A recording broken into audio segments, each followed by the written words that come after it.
Άλλο ένα podcast σήμερα του Alpha Jobs μαζί με τον Αλέξανδρο. Χαίρετε. Χαίρετε. Και κοντά μας έχουμε τον Αλέξη Μαχαιρίδη. Ευχαριστώ και εγώ την Alpha Jobs για αυτή την πρόσκληση. Να μιλήσουμε για ιατρικά θέματα αυτή τη φορά. Έτσι, ναι. Αλέξη, είσαι γιατρός. Έτσι. Καμιά δουλειά δεν είναι ντροπή. Είναι ο γιατρός. Σήμερα μάλλον, δεν ξέρω, επίσης φωνάξαμε να μας πεις για σένα, αλλά εμείς μάλλον έχουμε κάποια θέματα εδώ να λύσουμε, να τα πούμε στην πορεία. Τα λεφτά δικά μας. Ό,τι θέλετε. Γι' αυτό είμαι εδώ. Αλέξη, από πού είσαι? Η καταγωγή μου είναι από Βόρεια Ελλάδα, Δράμα. Ωστόσο, έχω γερμανική υπηκότητα και βρίσκομαι στην Κύπρο εδώ και περίπου 5 χρόνια. Πολλοί κόσμος από Δράμα έχει πάει στη Γερμανία. Έχουμε φίλους εκεί, τα βλέπουμε. Α, ισχύει αυτό. Ναι. Ναι. Εντάξει, είμαι περίπου μια πενταετία. Κυρίως οικογενειακοί ήταν οι λόγοι που ήρθα στην Κύπρο. Στη Γερμανία ουσιαστικά είμαι επεμβατικός γαστροεντερολόγος και παθολόγος. Έκανα 2 ειδικότητες. Έχω δουλέψει σε 7 νοσοκομεία, 3 εξ αυτών ακαδημαϊκά πανεπιστημιακά νοσοκομεία. Και στις 3 τελευταίες μου θέσεις ήμουνα σταδιακά από επιμελητής σε αναπληρωτής διευθυντής γαστροεντερολογίας και διευθυντής του ενδοσκοπικού του καθηγητή Κούμπιτς στην τελευταία μου θέση, όπου στο τμήμα μου διενεργούσαμε περίπου 12.000 ενδοσκοπήσεις. Εδώ τώρα. Άλλα νούμερα, άλλοι αριθμοί. 800 κλίνες στο νοσοκομείο. Είμαστε τυχεροί που μας μιλάς κιόλας, δηλαδή. Ναι. Μεγάλη μας τιμή. Ωραία. Μπράβο. Ρωτήσαμε από ποια ηλικία πήγε στη Γερμανία ο Αλέξης. Αλέξη. Κυρίως μετά τις σπουδές, ναι, δεν... Όπως τα κατάλαβα, νομίζω από πολύ μικρότερη ηλικία. Κυρίως η απροπατσιόν, δηλαδή η άδεια ασκήσεως του επαγγέλματος, εκδόθηκε στο Βερολίνο, δηλαδή ήμουν αρχικά Βερολίνο και μετά κοντά στο Ντίσελντορφ, πάντα περιοχή, Ρινανία, Βεσφαλία ουσιαστικά. Δραστηριοποιήθηκα. Οκ. Όμορφα. Οπότε, εκεί πόσα χρόνια έκατσες? Συνολικά 14 σχεδόν.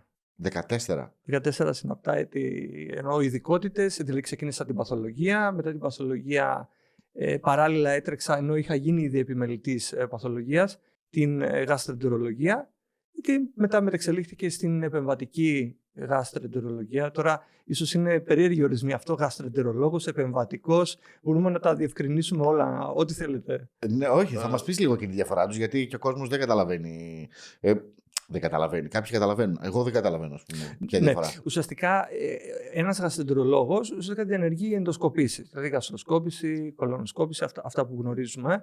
Ο επεμβατικός γαστροεντερολόγος εξειδικεύτηκε σε πιο εξειδικευμένες και σύνθετες ενδοσκοπήσεις. Όπως για παράδειγμα ο ενδοσκοπικός υπέρηχος, όπου ερχόμαστε με ένα ενδοσκόπιο, υβριδικό ενδοσκόπιο εντός του στομάχου, είτε του ορθού, και διαμέσου, το οποίο λέγεται υβριδικό διότι έχει και κάμερα και υπέρηχο παράλληλα. Επομένως διενεργείς υπέρηχο και μπαίνεις δηλαδή από το στόμα εντός του ισοφάγου, από τον ισοφάγο στο στόμαχο και από το στόμαχο στο λεπτό έντερο, και μπορείς, ας πούμε, να απεικονίσεις με υπέρηχο το πάγκρεας, οι λεμφαδένες ύποπτους και ούτω καθεξής, και να πάρεις διατυχωματικά με μία λεπτή βελόνη βιοψίες μέσα από το στομάχι. Δηλαδή να τρυπήσεις δηλαδή, το έντερο, το λεπτό έντερο, δηλαδή το δεκαδάχτυλο, και να πάρεις βιοψία στοχευμένη από εσωτερικά όργανα. Είτε αυτό είναι το σηκώτη, είτε αυτό είναι το πάγκρας, είτε δύσκολα όργανα δηλαδή.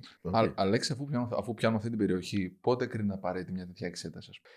Έχει απόλυτα κριτήρια. Δηλαδή από τη στιγμή που έχουμε ένα νόσημα, είτε αυτό αφορά υποψία για μεταστάσεις λεμφαδένων, είτε αφορά το πάγκρεας, ας πούμε, μια μάζα παγκρέατος, σε αυτές τις περιπτώσεις. Είναι πιο εξειδικευμένες περιπτώσεις. Βέβαια υπάρχουν και άλλα νοσήματα. Κυρίως θα μπορούσαμε να πούμε ότι ο ενδοσκοπικός υπέρηχος έχει και την διαγνωστική του, ας το πούμε, πλευρά, η οποία αφορά το staging, δηλαδή στο να σταδιοποιήσουμε μια κακοήθεια, δηλαδή την έκταση της κακοήθειας. Έχει πολύ υψηλό specific sensitivity αυτή η εξέταση. Ή για παράδειγμα έχουμε την ERCP, την ενδοσκοπική παλίνδρομη ή ανάδρομη χολάγγιο-πανκρεατικογραφία. Πολύ δύσκολος ορισμός. Αν το πείτε χωρίς να το κάνετε λάθος. Χολάγγιο-αγγιογραφία. Χολάγγιο-πανκρεατικογραφία.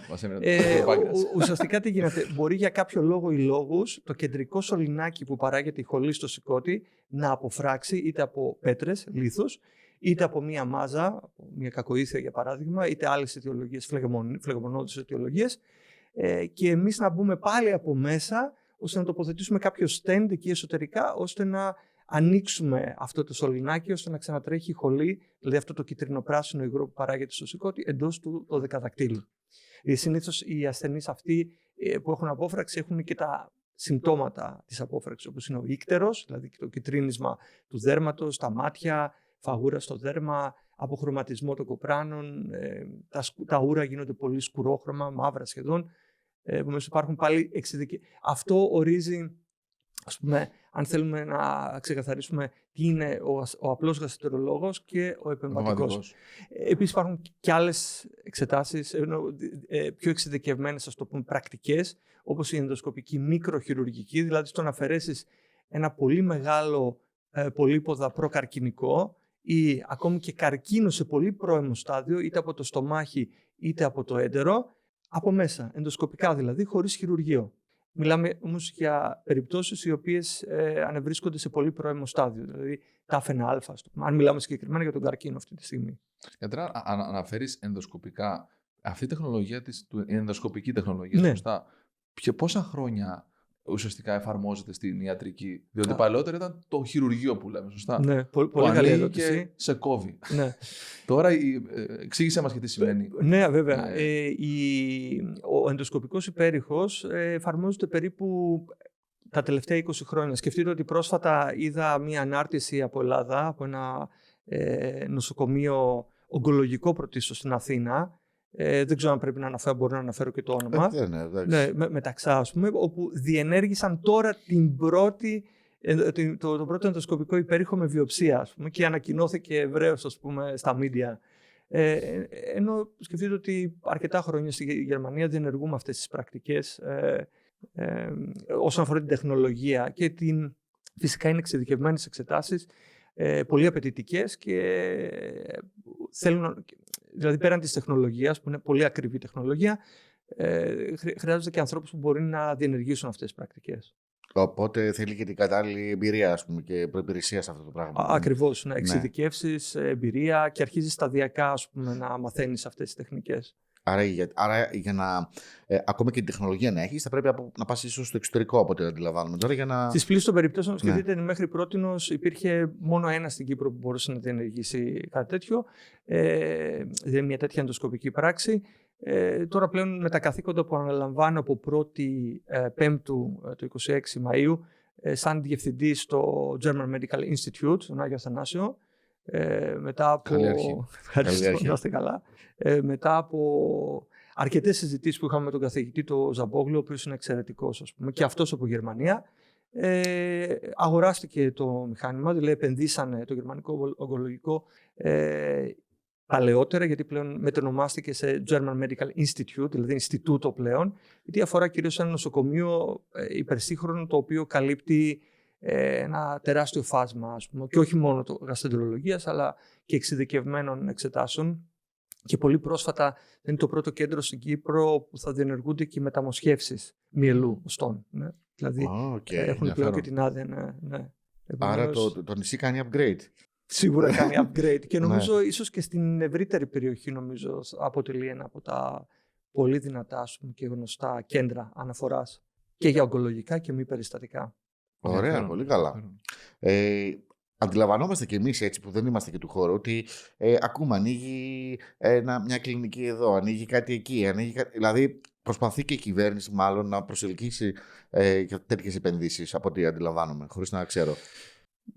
Εννοείται ο ΟΑΗ, ο Οργανισμός Ασφάλειας Υγείας, ή γενικότερα το ΙΕΣΥ, το Γενικό Σύστημα Υγείας. Ναι, σίγουρα είναι θεμιτές νομίζω αυτές. Δηλαδή το να υπάρχουν είτε ο εξοπλισμός είτε άνθρωποι που έχουν τη γνώση να διενεργήσουν πιο εξειδικευμένες πρακτικές, συγκεκριμένη περίπτωση ενδοσκοπικές πρακτικές όπως εγώ, Ωστόσο, ναι, γιατί παλαιότερα αυτοί οι άνθρωποι φεύγανε έξω, στο Ισραήλ, με μεγάλο κόστος, στην Αγγλία, Γερμανία, ούτω καθεξής. Ναι. Ναι, το έχουμε ακούσει πολύ κόσμο να πηγαίνει, ειδικά Ισραήλ, για τέτοιες επεμβάσεις. Νομίζω γενικότερα το γενικό σύστημα υγείας αρχίζει μετά από μία εξαετία να βελτιώνεται και να βάζει γερές βάσεις για τη μετεξέλιξή του, όποια και να είναι αυτή, αλλά ευελπιστούμε ότι θα είναι για το καλύτερο ή μάλλον προς το καλύτερο. Πάνω σε αυτό που λες, για να επενέσουμε και λίγο το γενικό σύστημα υγείας. Εγώ πρόσφατα έκανα ένα χειρουργείο, όχι κάτι σοβαρό, κάτι απλό. Απλά μου έστειλαν ερωτηματολόγιο μετά την ολοκλήρωση, αν η εμπειρία σας με το ΓΕΣΥ ήταν ικανοποιητική ή όχι. Με το ΓΕΣΥ το συγκεκριμένο νοσηλευτήριο πιθανότατα. Το και χειρούργο κτλ. Ναι. Είναι σίγουρα, υπάρχουν πρωτόκολλα στα οποία θα πρέπει και αυτοί να έχουν ένα feedback. Για την αποδοτικότητα, είτε για τα κριτήρια, είτε αυτά είναι κριτήρια ασφαλείας, είτε ενημέρωσης. Θεωρώ ότι είναι πολύ σωστό αυτό. Διενεργείται αυτό και στη Γερμανία. Ας πούμε, έχουμε και ερωτηματολόγια στους ασθενείς λίγο πριν το εξιτήριο, ώστε να βαθμολογήσουν το νοσοκομείο ή το τμήμα ή το γιατρό. Ναι, αυτό πρέπει να γίνεται σε όλες τις υπηρεσίες. Γίνεται στην Ελλάδα κάτι αντίστοιχο? Για την Ελλάδα δεν μπορώ να σας απαντήσω, γιατί ούτε έχω δουλέψει, ούτε έχω σπουδάσει. Επομένως, αλλά θέλω να πιστεύω ότι τουλάχιστον στο κομμάτι της ιδιωτικής ιατρικής, σε μεγάλα νοσοκομεία όπως στην Αθήνα, νομίζω ότι σίγουρα υπάρχουν τέτοια μέσα ώστε να καταλάβουν, ας πούμε, ακόμα και σε επίπεδο η διοίκηση, ας πούμε, πώς λειτουργεί το νοσοκομείο, την αποδοτικότητα και το πόσο ευχαριστημένος είναι ένας ο ασθενής βγαίνοντας από το νοσοκομείο. Είναι κριτήρια, νομίζω, που και αυτά συμβάλλουν στην ποιότητα, θεωρώ. Ακόμα και με αρνητική κριτική, δηλαδή. Για να βελτιωθούν. Όπως είναι σε όλες τις υπηρεσίες και στον ιδιωτικό τομέα. Και εμείς προσφέρουμε μια υπηρεσία, ρωτάμε αν ο πελάτης είναι ικανοποιημένος με την υπηρεσία ή όχι. Όπως θα έπρεπε να είναι. Όπως θα έπρεπε να είναι. Και στο δημόσιο και στο ιατρικό τομέα και τα σχετικά. Βλέπουμε ότι αυξάνονται τα περιστατικά του καρκίνου στο παχιέντερο. Ναι. Δεν ξέρω αν κάνω λάθος, αλλά... Πολύ σωστά, ναι, ισχύει αυτό. Γενικότερα έχουμε μία αύξηση την τελευταία δεκαετία, ίσως και περισσότερο από δεκαετία, κακοηθειών γενικότερα και σε πιο μικρές ηλικίες. Όχι μόνο γενικότερα, αλλά και σε πιο μικρές ηλικίες. Και αυτό είναι λίγο το ανησυχητικό, ας το πούμε. Και πιο συγκεκριμένα, όσον αφορά, επειδή μιλήσαμε για το καρκίνο του παχαίου σεντέρου, ναι, αυτό ισχύει ότι παρατηρήθηκε σε ηλικιακές ομάδες μεταξύ 45 και 49 μία αύξηση περίπου 8% την τελευταία δεκαετία. Τα στατιστικά αυτά έχουν δημοσιευτεί, ας πούμε, και στην UEG, ας πούμε, επίσημα. Έτσι, με αυτόν τον τρόπο έχουν αλλάξει και τα πρωτόκολλα της πρόληψης. Δηλαδή, τι σημαίνει αυτό? Η πρώτη κολονοσκόπηση διενεργείται θεωρητικά στην ηλικία των 50. Δηλαδή, στη Γερμανία έγινες 50, θα σου εκδώσει ο προσωπικός σου γιατρός παραπεμπτικό για να διενεργείς κολονοσκόπηση για πρόληψη, για πολύποδες και το καθεξής. Στην Αμερική, εδώ περίπου και μία πενταετία, έχουν αλλάξει τα δεδομένα. Η πρώτη κολονοσκόπηση διενεργείται πλέον στην ηλικία των 45, δηλαδή 5 χρόνια νωρίτερα. Τώρα, εάν υπάρχει θετικό οικογενειακό ιστορικό σε πρώτου βαθμού συγγενείς, πατέρας, μητέρα, αδέρφια, η πρώτη κολονοσκόπηση, δηλαδή ενδοσκόπηση κατωτέρου πεπτικού, διενεργείται στην ηλικία των 40, δηλαδή 10 χρόνια νωρίτερα. Δεν βαίνεις καλό κάτω. Ακριβώς. Αυτή είναι και η έννοια της πρόληψης. Γιατί πλέον μιλάμε για δεδομένα, για στατιστικές και θέλουμε ουσιαστικά να προλάβουμε. Μάλιστα, σίγουρα διαβάζουμε ανά καιρούς για έναν ηθοποιό, πρόσφατα, για 2 ηθοποιούς γνωστούς του Hollywood, που φύγανε σε πολύ μικρή ηλικία λόγω αυτού. Ποιοι ήταν? Ένας ήταν του Marvel, σε μια... Ναι, ο ένας ήταν το ηθοποιός που έπαιζε στην σειρά το Dawson Creek, αν θυμάμαι καλά, Creek, και ο άλλος ήταν αυτός που έπαιζε το Black Panther. Τα ονόματα μου διαφεύγουν τώρα. Ναι, στη σειρά τη Marvel. Θέλω να σταθώ σε κάτι, ανέφερες 8% αύξηση στους καρκίνους. Από τι μπορεί να οφείλεται αυτό? Ποιοι είναι οι παράγοντες που μπορούν να το οδηγήσουν? Πολύ καλή ερώτηση. Γενικότερα, όταν μιλάμε για τον καρκίνο, και όχι μόνο για τον καρκίνο του παχαίου σεντέρου, αλλά γενικότερα για όλες τις μορφές καρκίνου, θα πρέπει να κατανοήσουμε κάποιες έννοιες απλές, όπως η έννοια της καρκινογένεσης, γιατί πώς δημιουργείται δηλαδή ο καρκίνος. Τι είναι η καρκινογέννηση? Η καρκινογέννηση ουσιαστικά είναι ένα συνοθήλευμα, ένα αρθριστικό αποτέλεσμα αλλοιώσεων που επέρχεται στο DNA των κυτάρων, κάποιων κυτάρων, κάποιου οργάνου, κάποιου συστήματος οργάνων, το οποίο ξαφνικά αυτά αλλάζουν την δομή τους, αλλά και τον τρόπο λειτουργίας τους, κατ' επέκταση πολλαπλασιάζονται ανεξέλεκτα και δημιουργούν, ας το πούμε, αναπτύσσουν μια επιθετική συμπεριφορά. Αυτή είναι η έννοια της καρκινογέννησης ουσιαστικά, δηλαδή της δημιουργίας του όγκου. Αλλά για να φτάσουμε σε έναν όγκο, σε μια μάζα ή σε ένα μόρφωμα τέτοιο, συνήθως είναι μια διαργασία αρκετών ετών. Δηλαδή γίνεται σταδιακά. Δηλαδή χθες δεν είχα καρκίνο και μετά από μια εβδομάδα έχω καρκίνο. Άρα πιο συγκεκριμένα τώρα για το καρκίνο του παχαίου εντερού που αναφερθήκαμε, συνήθως ξεκινούμε από τον πολύποδα. Δηλαδή ο πολύποδας είναι ένα μικρό μόρφωμα στην επιφάνεια, στην εσωτερική επιφάνεια του παχαίου εντερού, όπου σταδιακά αυτό αρχίζει και μεγαλώνει. Δηλαδή αρχίζει, χάνει την δομή, τη φυσιολογική της εσωτερικής επιφάνειας του εντέρου και δημιουργείται ένα μικρό ογκίδιο, αν θέλουμε τον ορισμό, το οποίο αυτό μεγαλώνει και εξελίσσεται. Και σταδιακά περνάμε στην προκαρκινική κατάσταση. Δηλαδή το αδένομα θεωρείται προκαρκινική κατάσταση.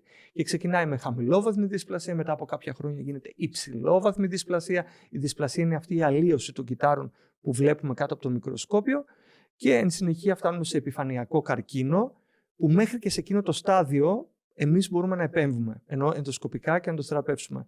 Δηλαδή να τον αφαιρέσουμε, να τον εξαιρέσουμε αυτόν τον όγκο. Αλλά μεγαλώνοντας αυτός ο όγκος, αρχίζει και διηθεί τις κατώτερες στιβάδες και δίνει μεταστάσεις. Είτε αυτές είναι πρώιμες λεμφαδυνικές, δηλαδή σε λεμφαδένες μεταστάσεις, είτε αυτές είναι μακρινές μεταστάσεις και πιο συγκεκριμένα, πολύ συχνά για παράδειγμα, είναι οι μεταστάσεις στο σηκώτη, στο ύπαρ. Από τον καρκίνο του παχαίου εντερού. Εδώ ερώτηση, επειδή είναι πολύ ενδιαφέρον το θέμα. Υπάρχουν καμπανάκια, ανέφερες χρόνια, μπορεί να είναι μια διαδικασία κάποιον χρόνο να περάσουν αυτά τα στάδια. Ακριβώς. Υπάρχουν καμπανάκια που χτυπάνε και λες, ξέρεις, μπορεί να αλλάζουν το χρώμα των κοπράνων, μπορεί να είναι. Πώς το καταλαβαίνει ο ασθενής? Υπάρχουν καμπανάκια, υπάρχουν τα λεγόμενα red flags, σωστά, τα οποία όμως γενικότερα αυτό ισχύει για πολλές μορφές καρκίνου, αλλά και για τον καρκίνο του παχαίου εντερού, είναι μια σιωπηλή πάθηση. Δηλαδή, όταν θα έχουμε το καμπανάκι, πολύ πιθανόν να έχουμε και ένα πολύ προχωρημένο νόσημα. Άρα, κάπου εκεί έρχεται και η έννοια της πρόληψης. Δηλαδή, να προλάβουμε τέτοια μορφώματα. Δηλαδή, αν αυτός ο ηθοποιός έφυγε στην ηλικία των 43 από καρκίνο παχαίου εντερού, σημαίνει ότι ήταν μια πολύ προχωρημένη κατάσταση. Άρα άρχισε να δημιουργείται πιθανότατα 10 χρόνια νωρίτερα, στα 33 του. Τώρα, εάν είχε οικογενειακή προδιάθεση, αν ήταν κάτι, δεν γνωρίζω τον τύπο ακριβώς για να σας πω, αλλά σίγουρα αυτό δημιουργούνταν αρκετό καιρό εκεί πέρα για να φτάσουμε να έχουμε τον καρκίνο με μεταστάσεις. Όμως, για να απαντήσω και στην πρώτη ερώτηση, η οποία γιατί γίνεται αυτό, σίγουρα είναι πολλοί οι παράγοντες που το επηρεάζουν. Και σίγουρα μέσα σε αυτούς τους παράγοντες είναι το lifestyle. Αυτό περιλαμβάνει το κάπνισμα, το αλκοόλ, τη διατροφή μας, πολύ σημαντικό. Είτε αυτό περιλαμβάνει την παχυσαρκία, εντάξει, και πιο συγκεκριμένα την νοσογόνο παχυσαρκία. Δεν μιλάμε για κάποιον ο οποίος είναι μόνο υπέρβαρος, αλλά μιλάμε πλέον για το νόσημα της νοσογόνου παχυσαρκίας. Σίγουρα σε έναν βαθμό η κληρονομικότητα, δηλαδή η γονιδιακή προδιάθεση παίζει κάποιο ρόλο. Δηλαδή ότι είναι ήδη προγραμματισμένο γενετικά αυτός ο ασθενής να αναπτύξει μια κακοήθεια, στην προκειμένη περίπτωση του καρκίνου του παχαίου εντερού, και κατ' επέκταση έχουμε την πρόληψη, όπου και φυσικά πολύ σημαντικό για την πρόληψη είναι και η ενημέρωση φυσικά.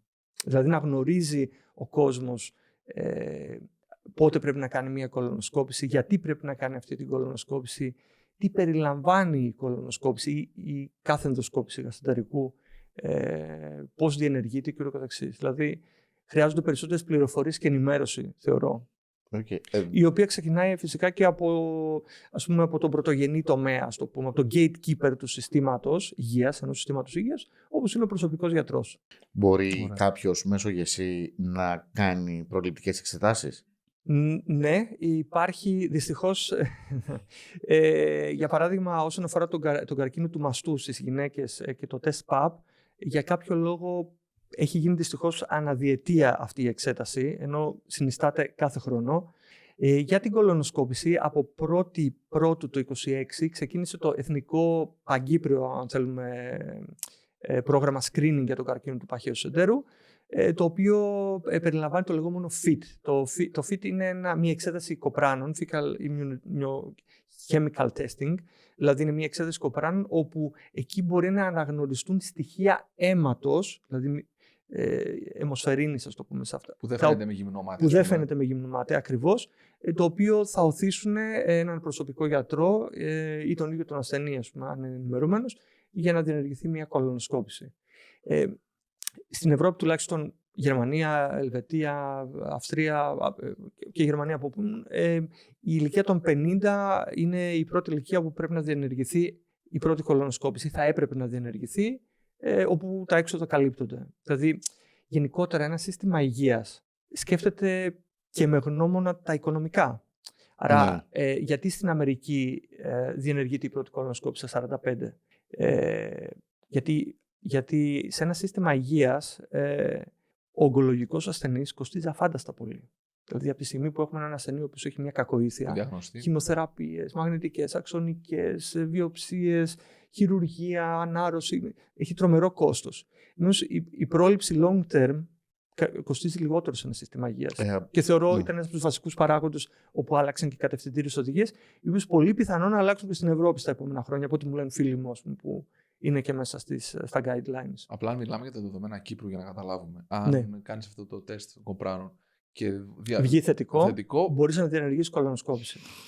Δωρεάν εννοώ. Ναι, το κόστος. Ναι, εννοώ με βάση το. Αυτό αφορά το screening. Όταν έχουμε έναν ασθενή ο οποίος ωστόσο έχει red flags, δηλαδή συμπτώματα τα οποία potentially θα μπορούσαν δυνητικά να παραπέμπουν σε υποψία για κάτι, είτε αυτό είναι πολύποτας, είτε αυτό είναι πιθανός καρκίνος, εκεί δεν έχει ηλικία. Ενώ από τη στιγμή που έχουμε συμπτώματα πρέπει να δράσουμε άμεσα. Ναι. Και φυσικά καλύπτονται τα έξοδα, βέβαια. Πολύ σημαντικό αυτό. Σημαντικές πληροφορίες που καλό να τις ξέρουμε και εμείς και ο κόσμος που θα ακούσει. Έτσι, ναι. Και να μην φοβόμαστε να πάμε να κάνουμε εξετάσεις. Γιατί αν αυτός ο καρκίνος έχει μια τόσο μακρόχρονη πορεία, αξίζει να κάνει κάποιος εξέταση κοπράνων για αυτόν τον λόγο, αν νομίζει ότι έχει κάτι στο μυαλό του και το βασανίζει ότι ίσως και αυτός να έχει κάτι τέτοιο, για να το προλάβει. Οι ηλικιακές ομάδες, ή μάλλον ας το πούμε οι ηλικιακές ομάδες που καλύπτει ουσιαστικά το FIT, είναι από 50 με 75. Δηλαδή αυτό ορίζεται. Δηλαδή εγώ στα 43 σχεδόν δεν μπορώ να κάνω τέτοια εξέταση. Θεωρητικά δεν ξέρω αν θα καλυφθεί, διότι αυτοί θα ειδοποιηθούν από το Υπουργείο, δηλαδή και θα τα διενεργήσουν αυτά τα τεστ σε κάποιο νοσοκομείο του ΟΚΙΠΗ. Άρα σε αυτό προφανώς ο καθένας μπορεί ίσως με δικό του κόστος να κάνει το FIT. Δεν είναι πολύ ακριβή εξέταση. Είτε το FOT, το Fecal Occult Blood Test όπως ονομάζεται, που είναι πάλι μια εξέταση η οποία ουσιαστικά δείχνει αυτά τα στοιχεία αίματος. Βέβαια το sensitivity του FIT είναι πολύ ψηλότερα από του FOT, δηλαδή του Fecal Occult Blood Test. Αλλά είναι φτηνές εξετάσεις, δεν είναι ιδιαίτερα κοστοβόρες, θέλω να πω. Δηλαδή ένα εύρος τιμής, ας πούμε, περίπου. Δεν μπορώ να πω, δεν ξέρω συγκεκριμένα, αλλά γενικότερα για το FOT νομίζω 1-2-3 ευρώ φαντάζομαι θα είναι το κόστος. Δεν νομίζω ότι είναι περισσότερο. Πολύ προσβάσιμο. Ναι. Άρα δεν είναι νούμερο αν σε απασχολεί να πας να το πληρώσεις και μόνος σου. Σε καμία περίπτωση. Δεν νομίζω ότι είναι τροχοπέδι αυτό για να μην κάνει κάποιος μια τέτοια εξέταση. Και να το δει μετά ο προσωπικός γιατρός του, ας πούμε. Είτε και μόνος, είτε και με τον προσωπικό του γιατρό, βέβαια. Ναι. Τώρα, μιλήσαμε λίγο για τα συμπτώματα. Γενικότερα θα μπορούσαμε να πούμε για τον καρκίνο του παχαίου εντερού ότι έχουμε συμπτώματα τα οποία είναι πρώιμα και προχωρημένα. Δηλαδή τα πρώιμα συμπτώματα γενικότερα είναι λίγο ασαφή. Δηλαδή δεν έχουμε Μπορεί να έχουμε, για παράδειγμα, μια αλλαγή στις εντερικές συνήθειες, δηλαδή αλλαγές της κοιλιότητας, διάρειας, φουσκώματος, πριξίματος στην κοιλιακή χώρα, δυσφορίας. Σε παρατεταμένο βαθμό, όχι ότι συνέβη μια φορά. Ναι, αυτό. αυτό. Πολύ το βράδυ. Το ξεκάθαρο. Εντάξει. Δηλαδή, συμπτώματα τα οποία εμένουν. Αυτή είναι λέξη κλειδί. Πολύ σημαντικό αυτό που λες, Άλεξ. Είναι συμπτώματα τα οποία εμένουν. Δηλαδή, όταν σύμπτωμα εμένει, συνιστάται να διερευνηθεί. Για ποιο λόγο συμβαίνει αυτό.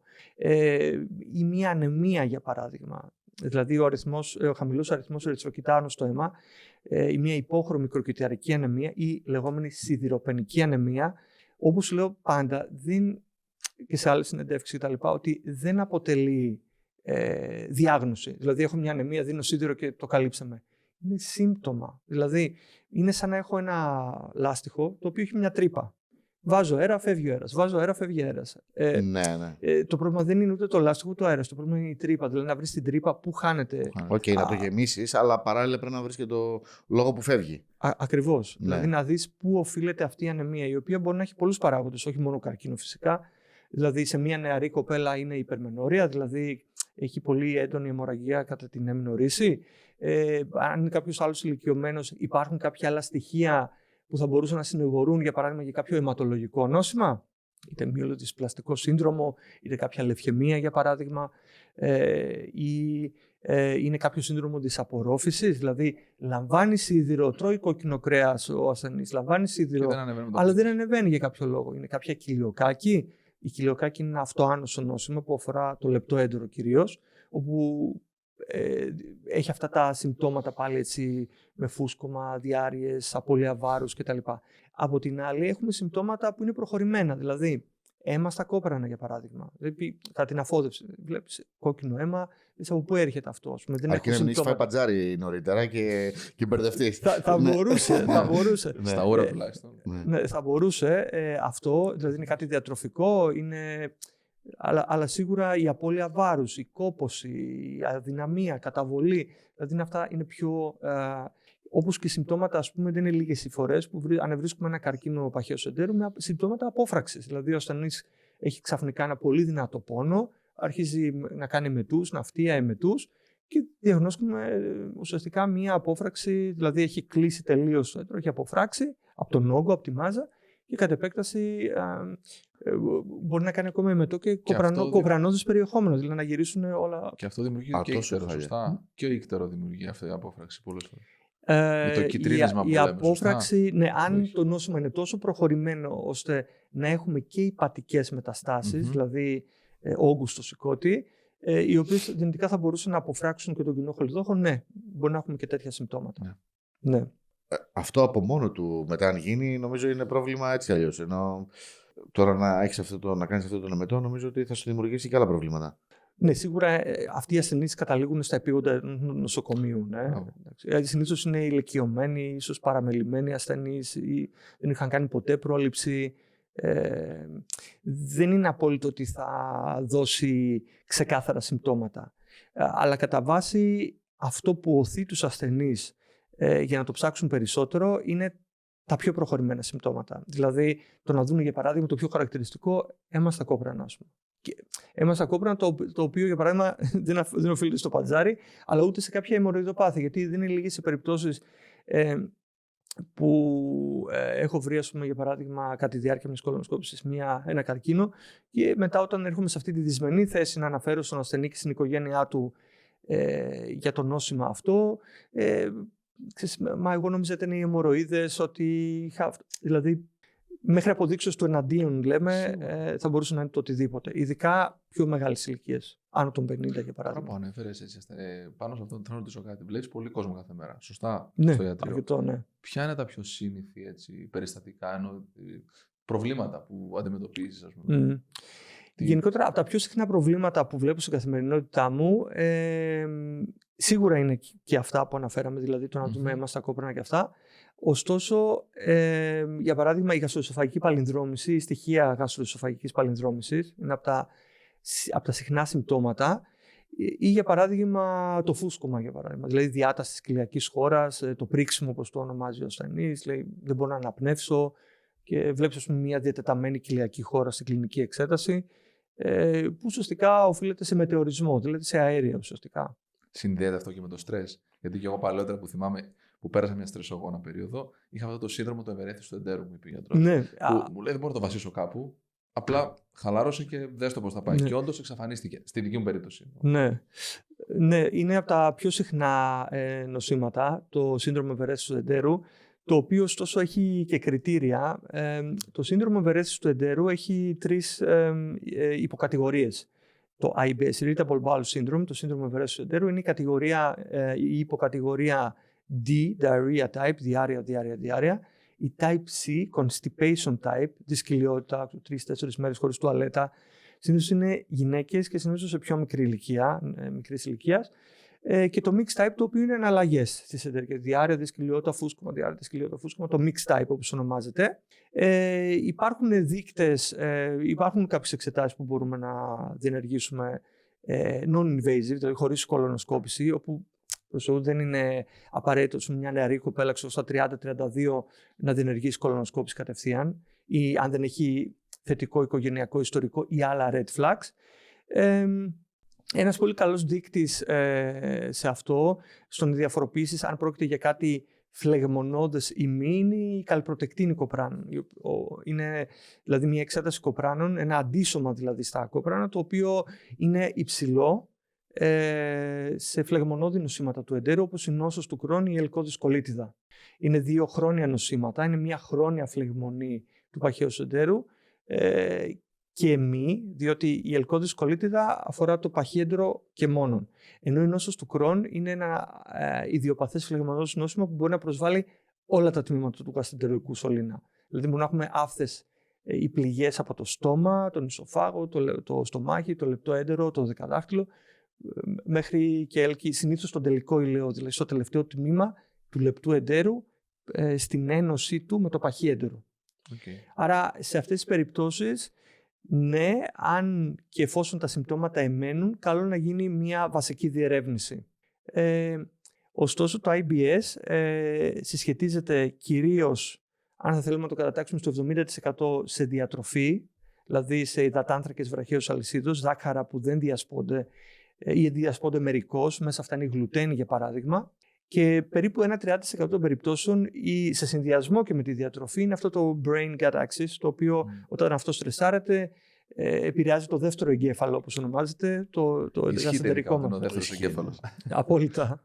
Έχει ίσως περισσότερους νευρώνες από ό,τι έχει ο ίδιος ο εγκέφαλος, το γαστρεντερικό μας. Άρα αυτό επηρεάζει σίγουρα και την καθημερινότητά σου, ενώ τον τρόπο που σκέφτεσαι, την αποδοτικότητά σου στην δουλειά. Ξεκάθαρο. Αυτό μπορεί να επηρεάσει αρκετά, κυρίως την ποιότητα ζωής των ασθενών και κατ' επέκταση ό,τι συνεπάγεται αυτό. Και την αποδοτικότητα και τη δουλειά, το να έχουν πολύ συχνά σύκλοι, να γράφονται άρρωστοι και κοστοβόρο γενικότερα για ένα σύστημα, γιατί αρχίζει η διερεύνηση, ο γαστρεντερολόγος, ίσως κάποιος ειδικός παθολόγος, μετά διατροφολόγος. Αν εμένουν τα συμπτώματα, ίσως χρειαστεί και περαιτέρω διερεύνηση, αρχικά ίσως με κάποιον υπέρηχο. Πολλές φορές μπορεί να έρθει και η μαγνητική τομογραφία, συνήθως σε μικρότερες ηλικίες, ή αν έχουμε κάποια άλλη υποψία κάποιου γυναικολογικού νοσήματος, για παράδειγμα. Σε νεαρές κοπέλες πρέπει να σκεφτούμε και αυτό, δηλαδή, για παράδειγμα, η ενδομητρίωση είναι ένα νόσημα το οποίο είναι υποτιμημένο και αφορά πολλές γυναίκες και μικρής ηλικίας που πρέπει να μάθουν να ζουν με αυτό, να μάθουν να ζουν με αυτό τον πόνο, ναι? Το χρόνιο πόνο. Αν έλεγες ότι υπάρχει κάτι που κάνει ο άνθρωπος λάθος ή που βιώνει κάτι και επιταχύνει τον καρκίνο να γίνει, ας πούμε, να παρουσιαστεί και να έχει, ας πούμε, στο έντερο, τι θα ήταν αυτό, ποιο θα λέγεις ότι είναι αυτό το πιο βασικό? Κυρίως αυτό που συνιστούμε γενικότερα είναι απλά καθημερινά πράγματα. Δηλαδή συνιστούμε πάντα μια μεσογειακού τύπου διατροφή. Η μεσογειακού τύπου διατροφή περιλαμβάνει τα πάντα, δηλαδή δεν έχει κάποιες περιορισμούς, ας το πούμε, το τι θα φας. Συνήθως αυτό που λέμε γενικότερα για το κόκκινο κρέας, ας πούμε, όταν μιλάμε για το κόκκινο κρέας το οποίο ενεχοποιείται δυνητικά για τον καρκίνο. Μιλάμε κυρίως για τροποποιημένα κρέατα, δηλαδή σαλάμια, λουκάνικα, δηλαδή νητρόδι και νητρικά γενικότερα, τα οποία μπορούν να μετατραπούν σε νητροζαμίνες, δηλαδή που έχουν καρκινογενή δράση. Ακριβώς, κατ' επέκταση μπορούν να βλάψουν, ας πούμε, το DNA των κυτάρων. Ακριβώς. Γενικότερα το κόκκινο κρέας με μέτρο, δηλαδή μία φορά την εβδομάδα με 2 κόκκινο κρέας, μία φορά ψάρι, πουλερικό. Η μεσογειακού τύπου διατροφή περιλαμβάνει και τα όσπρια και τη σαλάτα. Τώρα, αν πάμε στο άλλο άκρο, δηλαδή χωρίς να θέλω να γίνομαι επικριτικός απέναντι στους vegetarians και αυτό που είναι μια επιλογή και απόλυτα σεβαστή, περιλαμβάνει πολλά φρούτα, λαχανικά, όσπρια κτλ. Ώστε να καλύψουν τις ενεργειακές τους ανάγκες. Ωστόσο, σίγουρα προκαλούν πολλά γαστρεντερικά προβλήματα, δηλαδή φούσκωμα, σπασμούς στο έντερο και του καθεξής. Okay. Άρα και σίγουρα ασθενείς που έχω vegetarian, ας πούμε, στο ιατρείο μου, στις πλήσεις των περιπτώσεων έχουν χαμηλά επίπεδα σιδήρου, βιταμίνης Β12, υποβιταμινώσεις και του καθεξής. Λόγω έλλειψη κρέατος. Έλλειψης κρέατος. Ακριβώς, ναι. Τώρα νομίζω και από την άλλη μεριά μια carnivore διατροφή, δηλαδή που είναι μόνο κρεατοφαγία, ας πούμε, και εκείνη θεωρώ ότι μπορεί να έρθω σε σύγκρουση με πολλούς συναδέλφους ή influencer και τα λοιπά. Ωστόσο, νομίζω εδώ θα πρέπει να αναφέρουμε το αρχαίο ρητό μέτρων άριστον. Μέτρων άριστον. Θέλει μια ισορροπία. Η ενυδάτωση παίζει πολύ σημαντικό ρόλο. Η κίνηση παίζει πολύ σημαντικό ρόλο. Σωστά. Δεν τρώω το βράδυ και πέφτω και κοιμάμαι απευθείας. Ακριβώς. Είναι έγκλημα αυτό. Πώς θα γίνει ακριβώς. η πέψη. Γενικότερα αυτό, αν μπορούμε να περιορίσουμε 2 πράγματα, ας πούμε, που θα ήταν θεμιτό, θα είναι κυρίως η γλουτένη και η ζάχαρη, ας το πούμε. Αυτά είναι τα 2 βασικά. Και όταν λέμε γλουτένη, εντάξει, δεν έχει κάτι κακό, αλλά για παράδειγμα αυτά τύπου σφολιάτες, τροποποιημένα λάδια, ας το πούμε, τα οποία μπορούν να επηρεάσουν αρνητικά έναν οργανισμό. Και πάντα μιλάμε για υπερβολές. Το να κάνεις μια τασταλία, μια στο τόσο, δεν αποτελεί ρίσκο προς Θεού. Θα έβαζες στο ίδιο ισοζύγιο, ας πούμε, και το στρες. Δηλαδή, αν κάποιος κάνει κακή διατροφή, αλλά δεν έχει καθόλου στρες, ή κάνει μια πολύ καλή διατροφή, αλλά έχει πολύ στρες. Πώς ζυγίζεται αυτό, ας πούμε? Ναι, δυστυχώς δεν υπάρχουν δείκτες για να το ζυγίσουμε. Σίγουρα το στρες παίζει ρόλο. Και όχι μόνο για θα ήταν υπερβολή να πω ότι οφείλεται για την δημιουργία του καρκίνου. Ωστόσο, μπορούμε να πάμε σε κάποιες άλλα επίπεδα, σε μοριακά επίπεδα, για τις ελεύθερες ρίζες κτλ. Αλλά σίγουρα το στρες έχει μια αρνητική επίπτωση στον οργανισμό. Και το γνωρίζουμε πάρα πολύ καλά αυτό από τα αυτοάνωσα νοσήματα, ας το πούμε, τα οποία είναι σε έξαρση, ειδικά στην εποχή που ζούμε τώρα. Θεωρώ ότι το στρες παίζει ένα συνδυαστικό ρόλο μαζί και με τη διατροφή, μαζί και με τη γενετική προδιάθεση. Γενικότερα νομίζω είναι ένα συνοθήλευμα. Μα και το στρες από μόνο του, τώρα ξέρεις καλύτερα, απλά από μόνο του δεν ανεβάζει την κορτιζόλη. Ξεκάθαρα, αλλά δεν μπορούμε να το κατηγοροποιήσουμε. Γιατί από την άλλη μεριά μπορείς να κατατάξεις το στρες, ας πούμε, και σε παραγωγικό στρες. Αλλά πού είναι τα όρια? Δηλαδή, το να έχω και κάποιον ο οποίος είναι τελείως νοχελικός, ας πούμε, έλα μωρέ, τώρα δεν με ενδιαφέρει τίποτα και αυτά. Ας καεί και το παλιάβελο, ας πούμε. Όχι. Δεν θεωρώ ότι το στρες θα πρέπει να είναι στο τόσο όσο χρειάζεται και θα πρέπει να γίνεται σωστή διαχείριση του στρες. Και υπάρχουν τρόποι διαχείρισης. Και μέσα σε αυτούς είναι η άθληση, για παράδειγμα. Το τρέξιμο, η άθληση, το περπάτημα. Παίζει πολύ σημαντικό ρόλο. Δηλαδή, αν έχουμε τη δυνατότητα να επιτυγχάνουμε τα 8 με 10.000 βήματα την ημέρα, τέλειο. Το οποίο ειδικά για ανθρώπους που κάνουν καθιστική εργασία, όπως εγώ, είναι περισσότερο. Είναι δύσκολο. Ακριβώς. Και αυτό είναι. Και αυτό, κατ' επέκταση, γενικότερα όταν μπούμε σε αυτό, φεύγουμε λίγο από τη γαστρεντερολογία. Πάμε λίγο στην πρώτη μου ειδικότητα, την παθολογία. Μιλάμε πολύ συχνά για το μεταβολικό σύνδρομο, δηλαδή που είναι ένα συνοθήλευμα, δηλαδή κυρίως υψηλή χολυστερόλη, έχουμε την υπέρταση, κυρίως αναπόσταση πλαχνικού λίπους, προδιαβήτης, αντίσταση στην ινσουλίνη, και εκεί πάμε σε ένα φαύλο κύκλο, όπου και να θέλει να χάσει κιλά είναι πολύ δύσκολο. Γενικότερα, και γνωρίζουμε πάλι ότι οι διαβητικοί έχουν στατιστικά περισσότερες πιθανότητες ανάπτυξη πολυπόδων, αδενωμάτων δηλαδή, που θεωρούνται προκαρκινικά στάδια και το αναφέραμε πιο πριν. Άρα βλέπουμε ότι σίγουρα υπάρχουν και νοσήματα που μπορεί να επηρεάσουν πέραν από τη γενετική προδιάθεση και τη διατροφή μας την ανάπτυξη του καρκίνου. Και μέσα σε αυτά είναι και η παχυσαρκία, σίγουρα. Η νοσογόνος παχυσαρκία. Άρα προπάτημα τουλάχιστον, παιδιά. Ναι, οπωσδήποτε. Μάλιστα, Ναι. ειδικά τώρα και Λέμεσο, παραλία. Ναι, ναι. Είναι ευχάριστο για όλο το προπάτημα. Και τώρα, γενικότερα, αν θέλουμε να μιλήσουμε, Πάφο. γενικότερα η Ελλάδα και η Κύπρος, στατιστικά έχουμε πρωτιές και στην παιδική παχυσαρκία. Γιατί αυτό Σοβαρά στην Κύπρο ή στην Ελλάδα? Και οι δύο νομίζω έχουν πρωτιές στην είναι. Ευρώπη. Ναι. Τόσο πολύ. Ναι, και νομίζω σε παγκόσμια κατάταξη είναι η Αμερική και μετά κάπου και εμείς κάπου εκεί πέρα στατιστικά. Αυτό, γιατί είμαστε χώρες που έχει ήλιο, που βγαίνει ο κόσμος. Ναι. Νομίζω ότι αυτό κυρίως μπορεί να ξεκινάει ήδη από την παιδική ηλικία και από την ίδια την οικογένεια, που θεωρεί το κύτταρο της κοινωνίας, τέλος πάντων, όπου τα παιδιά παίρνουν τα πρώτα ερεθίσματα όσον αφορά τα γλυκά, τη ζάχαρη και το σχολείο φυσικά, ή οι καντίνες για παράδειγμα, αναψυκτικά αυτά στο σχολείο, τυρόπιτες. Τι εγκλήματα αυτές οι καντίνες. Ναι, θεωρώ... Έχουμε φάει σφολιάτα. Όχι μόνο εσύ. Κιλά. Ναι. Νομίζω γενικότερα η ενημέρωση πάλι, δηλαδή σύνδεσμη ενημέρωση, το πρόβλημα ξεκινάει θεωρώ από εκεί και από εκεί μάλλον. Ναι, δεν έχει άδικο. Όταν ξεκινάς από το δημοτικό και πηγαίνεις στο κηλικείο και είναι σοκολάτες, γαριδάκια και τυρόπιτες, φωλιάτες. Ξέρω εγώ. Και τώρα τα κουρασάν 3-3 και λες, εντάξει, θέλω κι άλλο. Ναι, κάτι πάει λάθος. Ναι. Κάτι θα πάει λάθος σίγουρα. Σίγουρα. Και σίγουρα οφείλουμε δηλαδή και από το ίδιο το σχολείο να δώσουν κατευθυντήριες για τη διατροφή. Και στο τι πρέπει να πωλείται σε ένα κηλικείο. Και αυτό σίγουρα. Δεν ξέρω αν υπάρχει νομική διάταξη, νομίζω δεν υπάρχει όμως. Ό,τι πουλάει. Εμάς ερχόταν ο Αλέκος ο φουρνάρης, άνοιγε το πορμπαγάζ από πίσω και έβγαινα ζαμπονοτυρόπιτες, λουκανικόπιτες, όλα τα καλά. Ναι, και 2-3 ήταν. Είναι και θέμα νοοτροπίας κοινωνίας, θεωρώ. Ναι. Ναι, γι' αυτό τώρα κατέβηκε και το όριο ηλικίας που αρχίζει και εμφανίζεται ο καρκίνος. Γιατί τώρα φαντάσου ότι οι δικές μας γενιές, ας πούμε, έχουμε φάει πολύ ζαμπονό τυροπιτό απ' όλα. Παιδιά, είναι και ας το πούμε και η ίδια η βιομηχανία τροφίμων. Γιατί πείτε μου κάτι που να μην έχει μέσα ζάχαρη ή γλουτένη. Δηλαδή είναι αυτό που πουλάει. Αν πάσουμε στις ανατολικές χώρες, για παράδειγμα, π.χ. Ιαπωνία, Κορέα κτλ. Δεν γνωρίζουν τι είναι γλουτένη σχεδόν.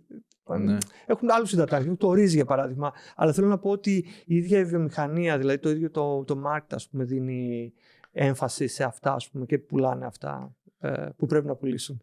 Ναι. Τα οποία είναι και εθιστικά. Δηλαδή η ζάχαρη για παράδειγμα είναι πολύ εθιστική, ας το πούμε. Και μπαίνει και στο ψωμί παντού πλέον. Δηλαδή όλα τα ψωμιά έχουν. Γενικότερα τροποποιημένα τρόφιμα. Γενικότερα τα τρόφιμα που έχουμε πλέον επέρχεται μία. Είναι γενικότερα έχουμε πολλά conservants, δηλαδή έχουμε πολλή τροποποίηση σε αυτά τα τρόφιμα, ειδικά κάποια superfoods, ας πούμε, που έχουν μέσα πολύ, ας το πούμε, έχει επέλθει πολλή διεργασία πάνω σε αυτά. Αυτά και γενικότερα τα αποφεύγουμε. Και είχε αλλοιωθεί και η πρώτη ύλη, σίγουρα, αλλιώς ήταν τότε. Που εγώ πιο αγνά υλικά. Σε χωριό μεγάλο, ας πούμε, σε τα αυγά. Είναι διαφορετικό αυτή η πρώτη ύλη παρά το ένα αυγό που δεν ξέρεις. Βέβαια, δεν είναι μόνο η διατροφή. Νομίζω είναι ένα συνοθήλευμα που πρέπει να προσέξουμε. Βέβαια, από την άλλη, δεν πρέπει να φτάνουμε και σε ακραίες καταστάσεις, ας πούμε, να τρέχουμε, ας πούμε, τον παραμικρό στο γιατρό κτλ. Αλλά σίγουρα συμπτώματα τα οποία εμένουν χρήζουν περαιτέρω διερεύνησης. Και θα το έκλεινα κάπως έτσι. Μάλιστα. Όσον αφορά την πρόληψη γενικότερα. Ναι. Θα πρέπει να τρώμε το λιγότερο επεξεργασμένα τρόφιμα, αυτό είναι σίγουρο. Ενώ όσο λιγότερο επεξεργασμένο είναι κάτι, ή ατόφιο που δεν έχει υποστεί επεξεργασία, θεωρώ ότι. Έχω εδώ ωραία ερώτηση για το fasting. Το fasting βοηθάει να ερεμήσει ο οργανισμός, να έρθει σε ισορροπία. Ναι. Είναι γενικότερα δίνει ένα booster γενικότερα. Θεωρητικά συνιστάται, δεν είναι βέβαια για όλους, δεν μπορούν να το κάνουν όλοι αυτό, αλλά σίγουρα συνιστάται. Δηλαδή τουλάχιστον οι έρευνες δείχνουν ότι είναι κάτι το οποίο μπορεί να βοηθήσει. Επομένως, εγώ το συνιστώ προσωπικά στους ασθενείς μου, αλλά δεν είναι για όλους. Δηλαδή αν έχω ένα ασθενή που έχει στομαχικές διαταραχές, το να μείνει νηστικός για παράδειγμα 16 ώρες, 14 ώρες είναι δύσκολο. Γιατί έχουμε και το άλλο θέμα. Δεν μπορεί ο ίδιος ή... γενικότερα δεν μπορούν να το κάνουν. Είναι δύσκολο. Είναι επίπονο, είναι δύσκολο και έχει σε έναν βαθμό ταλαιπωρία, ας το πούμε έτσι. Γενικότερα δεν θέλουμε εμείς οι άνθρωποι να ταλαιπωρούμαστε πάρα πολύ. Αυτό είναι σίγουρα. Αλλά αν αντέχει είναι καλό να γίνει. Ναι, συνιστάται. Εγώ το συνιστώ προσωπικά στους ασθενείς μου. Τι παθαίνει ο οργανισμός εκεί, αρχίζει... Ναι, ουσιαστικά έγινε ένα rebooster, ας το πούμε, για τον οργανισμό που αρχίζει πλέον, είναι μια μορφή, ας το πούμε, αποτοξίνωσης. Βέβαια, συνιστάται, αλλά δεν συνιστάται και καθημερινά. Δηλαδή θα το συνιστούσε, ας πούμε, 2 φορές την εβδομάδα, για παράδειγμα. Θα μπορούσε να το κάνει.